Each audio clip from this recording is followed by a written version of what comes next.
இயேசு கிறிஸ்துவின் இனிதான நாமத்தினாலே உங்களை அன்போடு வாழ்த்துகிறேன். ஏசாயா தீர்க்கதரிசன புஸ்தகம் 61ஆம் அதிகாரம் 7ஆம் வசனம். உங்கள் வெட்கத்திற்கு பதிலாக இரண்டத்தனையாய் பலன் வரும், லட்சைக்கு பதிலாக தங்கள் பாகத்தில் சந்தோஷப்படுவார்கள். அதை நிமித்தம் தங்கள் தேசத்தில் இரட்டிப்பான சுதந்திரம் அடைவார்கள். நித்திய மகிழ்ச்சி அவர்களுக்கு உண்டாகும். ஆண்டவர் இந்த நாளிலே நம்மோடு பேசுகிற ஒரு காரியம், உங்கள் வெட்கத்திற்கு பதிலாக இரண்டத்தனையாய் பலம் வரும்.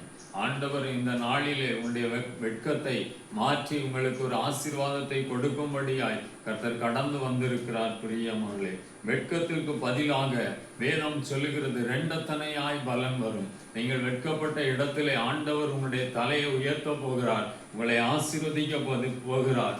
இலச்சைக்கு பதிலாக தங்கள் பாகத்திலே சந்தோஷப்படுவார்கள். வெட்கத்தை இரண்டத்தனையாய் மாற்றி கர்த்தர் ஆசீர்வதிக்கும் பொழுது சந்தோஷமும் மகிழ்ச்சியும் உண்டாகும். தங்கள் தேசத்திலே இரட்டிப்பான சுதந்திரம் அடைவார்கள்.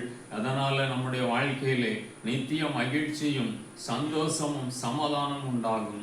தேவன் தாமே இந்த வார்த்தைகளை ஆசீர்வதிப்பாராக. ஆமென். ஜெபம்.